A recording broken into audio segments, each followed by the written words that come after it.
Abot muli rito sa Metro Manila ang lamig na dala ng hanging amihan o northeast monsoon. Nakapagtala ang Pag-asa ng 24.5 degrees Celsius na minimum temperature dito sa Quezon City ngayong Lunes. 16.8 degrees Celsius sa City of Pines sa Baguio. Umabot pa yan sa 13.6 degrees Celsius kahapon ng umaga. Hindi lang malamig na temperatura ang bitbit ng amihan kundi ulan. Inaasahan niyan dito sa NCR, Ilocos Region at malaking bahagi ng Cagayan Valley Region, Central Luzon at Calabarzon.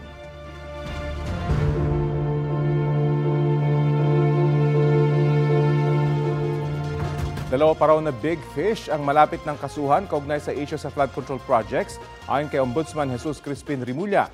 Isa sa kanila, incumbent o kasalukuyang senador. Balitang hatid ni Jonathan Andal. Kasunod ni Zaldico at Sara Diskaya, may dalawa pang malaking isda ang malapit ng sampahan ng kaso ng Ombudsman dahil sa issue ng korupsyon sa flood control projects. Sinabi yan ni Ombudsman Jesus Crispin Rimulya sa kanyang radio program. Of the big fish, may isa tayong tingin ko hinog na hinog. Pasok na. May isa pa na yung PI na delay ng konti, pero malapit na rin yun. Marami pa tayong ibang inaay na ibang cases. Kaya within the next few days marami ipa-file. Sandigan tsaka sa RTC. Regular. Sa RTC. Kasi kaya nung Diskaya. Walang binigay na pangalan si Rimulya pero sinabi niyang sumulat siya kay Senate President Tito Soto para pigilang makalabas ng bansa ang isang senador. Sumulat din ako kay Tito Sen na wag na bigyan ng travel authority. Ibig sabihin, senador yan. May isang nakaupo. Isang nakaupo. Wag muna. Ano pa ang clue mo? Anong clue? Tatlo. Kaya lang, yung isa kasi mahihinog na eh. Wala muna, wag muna. Pero yung isang nakaupo, hinog na. Oo, isa. Pero sabi ni Senate President Soto, hindi niya pa natatanggap ang sulat ni Rimulya. Hindi anya required kumuha ng travel authority ang isang senador kung personal ang biyahe. Sabi ni Soto, sa polisiya ng Senado, official travel lang daw ang kailangan ng approval ng Senate President. Pero iba ang opinion dyan ni Rimulya. When you join government, you surrender your right to travel.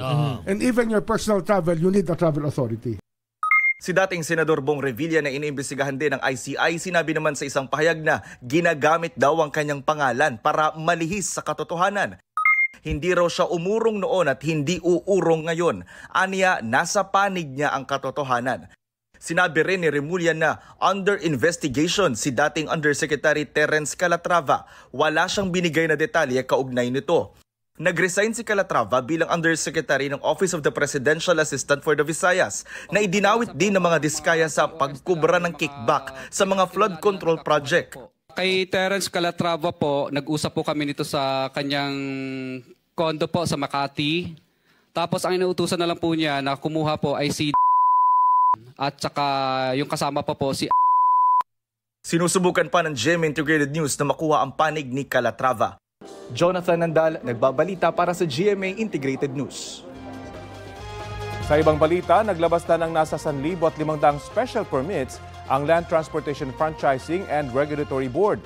Yan ay para tugunan ang demand sa mga pampasaherong bus ngayong Christmas season.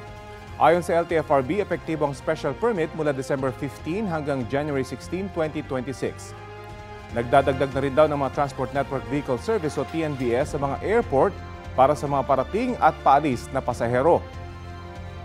Una nang iniutos ng Department of Transportation sa LTFRB ang pagpaparusa sa anumang taxi o TNVS driver na tatanggi sa pasahero o magka-cancel ng book trip sa dahilang mabigat ang trapiko o malayo ang destinasyon.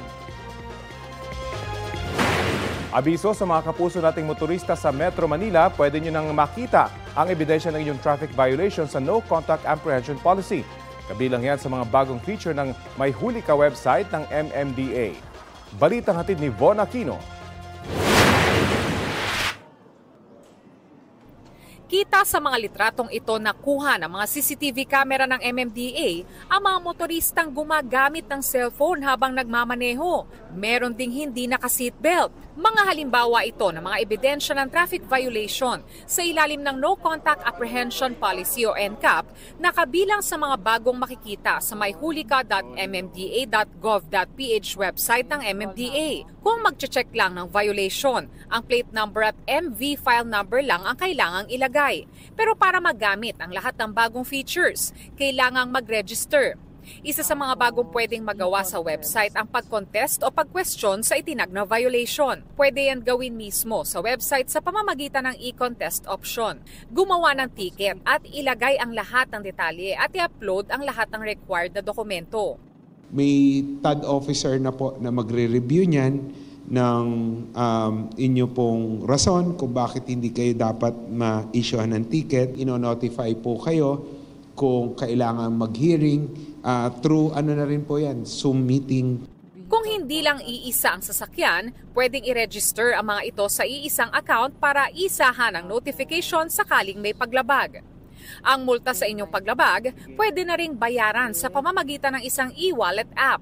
Ayon sa MMDA, gumagamit sila ng 186 AI cameras, 348 CCTV cameras at 100 body-worn cameras sa panguhuli para sa NCAP. Madaragdagan pa nila ito habang patuloy ang paglalagay ng mga CCTV. Sa datos ng MMDA as of November 30, umabot na sa mahigit 250,000 ang naitala nilang traffic violations. Nasa 119,000 lang dito ang validated. Ito po ay about 47% ang confirmation. Marami po dyan ay na-invalidate hindi dahil sa mali yung panghuhuli, dahil medyo lenient pa rin po tayo. Particularly doon sa mga areas na medyo may konti pang conflict or issues regarding signages or other issues. Sa tansya ng MMDA sa weekend, sa susunod na linggo hanggang sa December 20, ang peak ng mga babiyahe para sa Pasko at handa raw sila sa Christmas rush. Pero sana raw ay huwag ding dumami ang mahuhuling traffic violators. Von Aquino nagbabalita para sa GMA Integrated News. Huli sa Tarlac City ang isang babaeng wanted sa illegal recruitment ng isang minor de edad para magtrabaho umano sa isang bar sa Marikina. Ang akusado itinanggi ang paratang. Balitang hatid ni EJ Gomez. Sa Tarlac City nahuli ng mga operatiba ang babaeng akusado sa pag-recruit umano sa isang menor de edad para magtrabaho bilang isang entertainer sa Marikina City. Ayon sa pulisya, Marso 2020 nang mangyari ang pag-recruit at pagpapasayaw sa biktima. Ito ay kanyang hinair, pero nung nandito na po sila sa kung saan dapat magtatrabaho yung ating biktima, against her will po, siya ay pinasayaw live at pinaalis ang mga saplot isa pong disco house. Oktubre ngayong taon inilabas ang arrest warrant laban sa akusado na nagtaguraw matapos siyang ireklamo ng 17 anyos na biktima. Itinanggi ng 35 anyos na si alias Mami Marie ang paratang. Di raw niya alam na menor de edad ang babae na nagmakaawa pa raw sa kanya na mabigyan ng trabaho. Hindi rin daw niya pinilit ang babae na magsayaw ng walang saplot. The time na nagsasayaw na po yun, yung babae po. Medyo nakainom na rin po siya nun. Hindi naman ako yung nag-utos sa kanya na magubad siya, kusa niyang ginawa yun. Kaya ako lang naman siya pinayagan nung gabi na yun. Kasi nakikiusap siya na wala na siyang pamasahe pag uwi niya ng Valenzuela. At saka sabi niya may baby daw siyang binubuhay. Sa custodial facility ng Marikina Police na kadete ng akusado, sinusubukan pa naming kunan ng pahayag ang biktima. EJ Gomez, nagbabalita para sa GMA Integrated News. Ito ang GMA Regional TV News. Maiinit na balita sa Visayas at Mindanao, hatid ng GMA Regional TV. Naramdaman din sa Balamban, Cebu ang masamang panahong dulot ng bagyong Wilma na naging low pressure area. Cecil, ilang barangay ang binaha doon? Rafi, 3 barangay ang binaha sa Balamban dito sa Cebu ayon sa Municipal Disaster Risk Reduction and Management Office. Kita sa isang video na hawak kamay ang ilang residente habang tumatawid para hindi matangay ng rumargas ang tubig. Sa ibang bahagi naman ng bayan, isang kotse ang natangay ng baha at nahulog sa bangin na may lalim na hanggang 30 talampakan. Sugatan ang driver na agad namang narespondihan. Sa Cebu Trans Central Highway, nagkaroon naman ng landslide. Patuloy ang clearing operations doon. Ayon sa Balamban MDRRMO, 80 pamilya ang naapektuhan ng pagbaha sa bayan. Patay ang isang senior citizen matapos magulungan ng pison sa Tantangan, South Cotabato. Sa investigasyon ng pulisya, pauwi na sana ang 70 anyos na biktima matapos magsimba sa barangay New Cuyapo. Tumawid siya sa bahagi ng kalsadang may kinukumpuni nang biglang umatras ang pison na ginagamit sa pagpapatag ng aspalto. Hindi umano napansin ng operator ang tumatawid na biktima. Wala din daw ibang nakapansin o nakapagsenya sa operator na may tumatawid sa nasabing kalsada. Hawak na ng pulisya ang driver ng pison at ang heavy equipment. Wala pang pahayag ang kaanak ng biktima. Patay matapos malunod sa creek ang isang binata sa Caloocan. Ayon sa barangay, nabuyo lang ang biktimang tumalon sa creek. Balitang hatid ni Bea Pinlac. Wala ng buhay at palutang-lutang kasama ng mga basura sa creek nang matagpuan ang 20 anyos na lalaki sa barangay 176B, Caloocan. Ayon sa barangay, maulan at malakas ang ragasan ng tubig sa creek nang tumalon doon ang lalaki. Nagkaroon po ng buyuan na tumalon, samantalang yung mga taga lugar doon, kabisado po nila na may kakapitan. Ito naman po si biktima, hindi po niya alam yung lugar. Kaya po nung tumalon siya, hindi na po niya na yung sarili niya. Sinubukan pa raw siyang isalba ng isa sa mga bata sa lugar, pero hindi na nakaya. Ayon sa kaanak ng biktima, ang paalam lang daw niya noon, bibisita sa bahay ng girlfriend niya. Nag-chat po yung girlfriend niya na tumalon daw po yung kapatid namin. Nakiligo daw po siya sa mga kabataan na tiga doon sa area na yun. 2 araw siyang hinanap ng mga otoridad. Sinuyod nila ang bahagi ng creek na dumadaloy patungo ng Bulacan. Sa tagal po ng hinanap namin, lahat ng nilakbay po namin is pagdating po namin doon, masakit. Sobrang sakit po nang makita po siyang okay po siya nung umaga. Pagdating po ng ilang araw po, makikita na lang po pala siya sa tubigan na lumulutang po. Ayon sa barangay, hirap silang kontrolin ang mga pumupunta sa creek. Patuloy daw ang pagpapaalala nila na iwasan ang pagtalon doon. Bukas po kasi siya sa magkabilaang barangay. Kaya nahihirapan din po kami na mag-control sa mga tao at mga kabataan. Bea Pinlac, nagbabalita para sa GMA Integrated News. Mga Mares, 17 days na lang bago ang Pasko, dumarami pa ang mga nagbubukas na Christmas pasyalan sa ilang probinsya. Pasyal tayo sa balitang hatid ni JP Soriano. Makulay at nagniningning sa gabi ang pasyalang ito sa Candon, Ilocos Sur. Dinarayo ang Christmas Village na libre sa lahat. Perfect sa young ones at mga young at heart. Lalo't ang ilang pailaw tila mga higanting candy. Ang higanteng Christmas tree sa San Fernando City, La Union, hitik sa 900 parol. Nagawa ng mga persons deprived of liberty o PDL. Selfie-worthy ang tampok nitong Tunnel of Light. Level up ang saya dahil sa carnival rides at food bazaar. Hawig naman sa Super Trees ng Singapore, ang Christmas display sa Lasam, Cagayan. Agaw pansin ang kanilang Hobbit House, pati na rin ang higanteng Christmas tree. JP Soriano, nagbabalita para sa GMA Integrated News. Patay ang hinihinalang leader ng isang teroristang grupo sa Mindanao matapos makaengkwentro ang militar. Detalye niyan sa ulat on the spot ni June Veneracion. June? Rafi, truck ng mga sundalo ang pumasok sa barangay Satan, Sharif Aguac, Maguindanao del Sur kahapon matapos makatanggap ng impormasyon na doon nagtatago ang matagal na nilang hinahanap na leader ng umano'y teroristang grupo na Daula Islamiyah.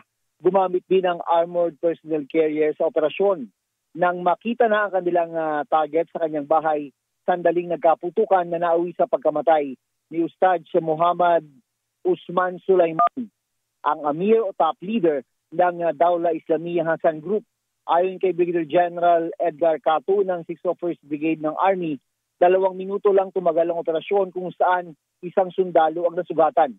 Na-turn over din daw agad sa mga opisyal ng barangay ang napatay na suspect. Sabi ni Cato, si Sulaiman ay bomb expert at sangkot sa mga serya ng boss bombing sa Central Mindanao mula 2022 hanggang 2023. Sabi naman ni Major General Jose Vladimir Tagara, commander ng 6th Infantry Division, na malaking dagok sa teroristang grupo ang pagkamatay ni Sulaiman. Ito na raw ang panahon para sumuko ang iba pa titirang miyembro ng Dawla Islamiyah. Rafi? Maraming salamat, June Veneracion. Gagamitin daw ng PhilHealth para mapabuti ang kanilang serbisyo at benepisyo ang 60 bilyong pisong pondo nito na ipinababalik ng Korte Suprema. Ayon sa PhilHealth, kabilang rito ang pagpapatupad ng Universal Healthcare Program. Matatandang noong 2024, ipinare-remit sa PhilHealth ang halos 90 billion pesos na sobra umunong pondo ng ahensya. Na-remit sa National Treasury ang naunang 60 billion pesos. Ang halos 30 billion pesos naman, hindi natuloy dahil nag-issue ang Supreme Court ng Temporary Restraining Order. Sa desisyon ng SC, idineklara nitong walang bisa ang special provisions sa 2024 General Appropriations Act at Department of Finance Circular na naging basihan ng paglipat ng 60 billion pesos sa National Treasury matapos makita ng grave abuse of discretion ang pagpapatupad nito. Bukod sa pagbabalik sa PhilHealth ng 60 billion pesos, tuluyang ipinagbawal ng Korte Suprema ang paglipat ng natitira pang halos 30 billion pesos mula sa PhilHealth. Immediately executory ang utos ng Korte. Ito ang GMA Regional TV News.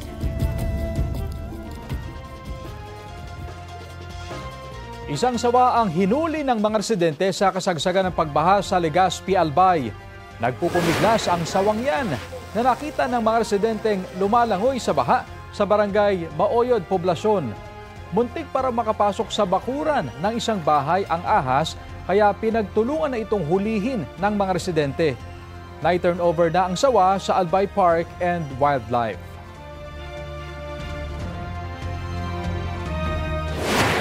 Nakakulong na si dating Bamban Tarlac Mayor Alice Guo sa Correctional Institution for Women o CIWS sa Mandaluyong. Ayon sa Bureau of Jail Management and Penology, Biyernes ng gabi nang ilipat si Guo at 2 pa niyang kapwa-akusado mula sa Pasig City Jail. Sa CIW, ipinakulong ng Pasig Regional Trial Court si Guo matapos mahatulang guilty sa kasong qualified human trafficking at sinintensyahan ng life imprisonment. Kaugnay ito sa mga illegal na gawain sa niraid na Pogo Hub sa Bamban Tarlac noong 2024.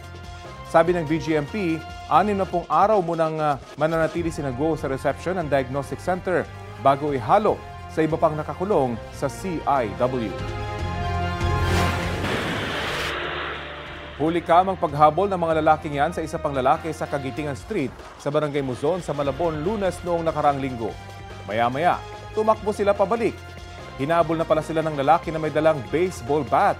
Ilang sandali lang, sinagasaan siya ng motorsiklo na nakabuntot pala sa kanya.